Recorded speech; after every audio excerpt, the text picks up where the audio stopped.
akkuma duraanitti obboleessi obboleessuma. Ani illee jibbee waan sirraachi beektu akka illee hin qabu ati obboleessa siyaatti mallee har'allee borillee sumaa jaalatu. Ta'u obbolummaa wal jaalan har'a booda. Assalamualaikum warahmatullahi wabarakatuh. Hordoftoota fi dhaggeeffattoota keenya ashamaa harka fuunee akkuma jirtan nagaa hasanii fayyaadha kanneen amantaa musliimaa, amantaa kiristaanaa, amantaa waaqeffataa taatan hundi keessanuu ashamaa harka fuunee. Akkasumatti gaarraan tana qophii ajaa'ibaa akka isin qabadhe dhufee bidduu tana hagaruma dabaladha. Yaaddoo fi tasliim irraan dubbachuudhaaf dhufee marseetan wallahi mashakkaan yuutuubaroota Yaman oofaa jiran tun waan hojii tokko nama dhibaati, waan hojii tokko nama ajaa'ibsiisaa takka. Akkasumatti egaa dhiira jechuun ammoo nama akka yaaddoo kanaa jechuudha. Biyyoo duraan nin fuudhaa jee osoo jaalala wal gaafataa jiranii karaa obbolummaa deebisee jechuudha. Maaliif inni dhugaadha, nama guddaadha, miidhagina jechuudha, nama lafa bulee, nama abbaa ilmaaniiti. Jaartii ala jirtu dhiisee isii fuudhuun waan hin malle takka jechuudha. Kanaaf jecha jaalalti isaanii karaa obbolummaa deebitee jechuudha. Asumatti kun osoo jaartii qabu garaa ol godha. Gara na godhattee shamarran keenya gabbaatee maqaa dhiiraa xuressite jechuudha. Ammaan tana fakkeenyaaf tasliim tana laala. Halas jaalalti teenya karaa obbolummaa deebitee duraanis akka jaalalti teenya karaa obbolummaa deebitee takkanaaf ganaafis akka obbolummaatti wal jaalannaa, jaalala obbolummaatti wal jaalannaa jette jechuudha. Osoo warraan tana shamarran biraa taatee hoo haga isa moggaa teessisan qaata garaa na godhee fettee ol baatee jechuudha dubbatti.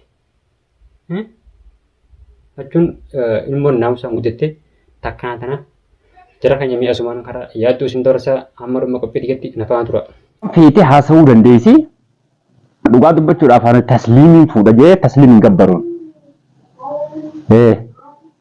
Natti haa heerumtu jee isiin gabbaruun. Maannan gadhaa himoon. Isiin amma akkaan isii tana siin jaaladhaa, siifiin gaggabaa, siifiin du'aa akkanaan akkas jiru barbaaddi. Waan akkasii san hundaa'u keessa jiru tokkoffarratti an nama guddaadha.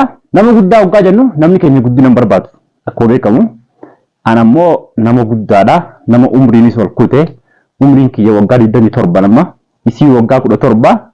Kanaafuu anaaf isii wal fuudhu. Naannoo jechuudha nama jechuun akkanaa jechuudha gabbaanii dhugaa jirtu dubbatanii jechuudha. Waan taate tokko waan fuulduraaf illee siif ta'a waan jireenyaan gadi akkasitti siif jechuudha siif mijaawaa takka achi ilaalanii ifraa arganii dhugaa jirtu gabbaanii dubbachuun waan haalaan bareedaadha.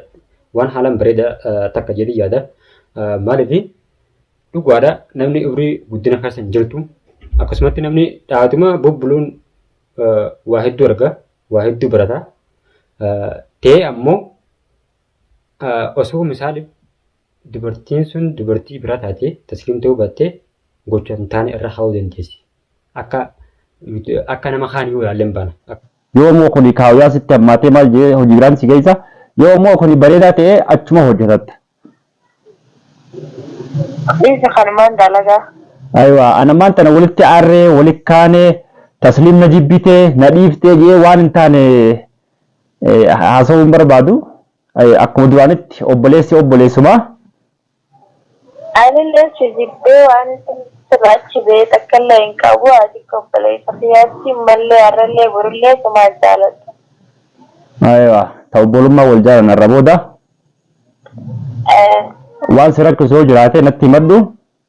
Keenya nama jechuun akkanaa jechuudha.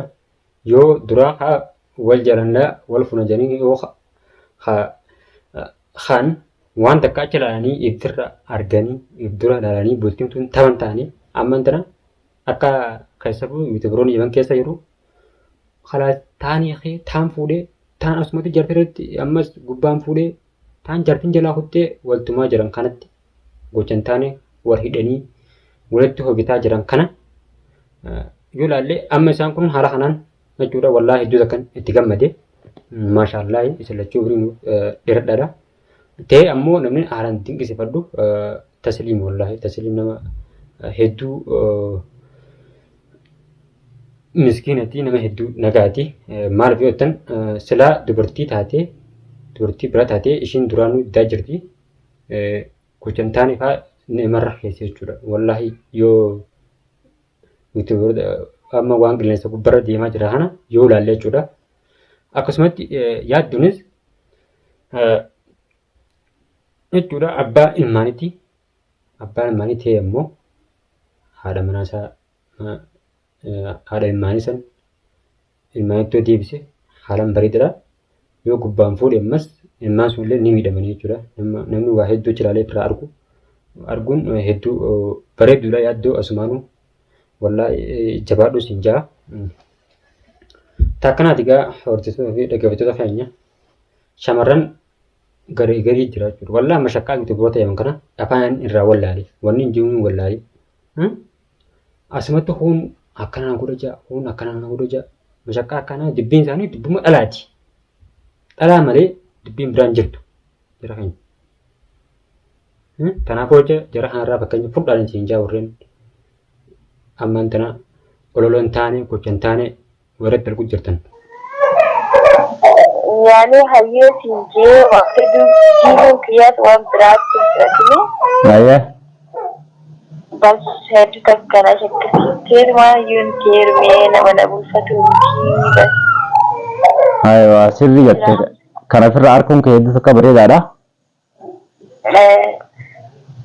Ayyee kalaas uffata sii qabdullee kalaas achittiin sii fida. Nuti jara keenya mijoon akkanatti jechuudha. Achi laatiin argee takkati na bulfattuu fi akkanatti na bulfannes achi laatiin argee kalaas jaalatti keenyatti hara obbolummaatti haa deebi'u jee'atte shamarran jechuun shamarran akkanaa kanaa jechuudha. Osoo shamarran amman tana biraa taatee kalaas yookaan ishii fi isa jaartii isaa san hiisifteetuma takka bultii isaa san akka isaan kun lameen garaan wajjin deebine maqaa jaartii sana addaan murteet ilmaan kan tirette hambiftee wanni goote jechuudha. Waan biratti ni jettee jechuudha sallee yoo ofii heerumuu baattillee wallaahi maashaallahi jabaadhuun siin jaa tasliim asumaanii maaliifi shamarran keenya irra baay'een jechuudha warra jeeman keessa jiran wama akkanaa kana kun jaartii namaa jaalata kun minaamin gara na godha jaa durumaan raaffatee garatti anaan uffeessee na fo'uu didee jaa jirti jechuudha shamarran keenya argaa jirtanii. Tanaaf hojja tasliim maashaallahi nama hedduu jechuudha waa achi illee irraa argu tokko jeetii yaada takkanaatiif hordoftoota fi dhaggeeffattoota keenya qophiin xiyyaata irraa tana fakkaatti hamma qophii biraatiin walitti deebinutti assalaamu alaikum warahmatullaahi wabarakatuh.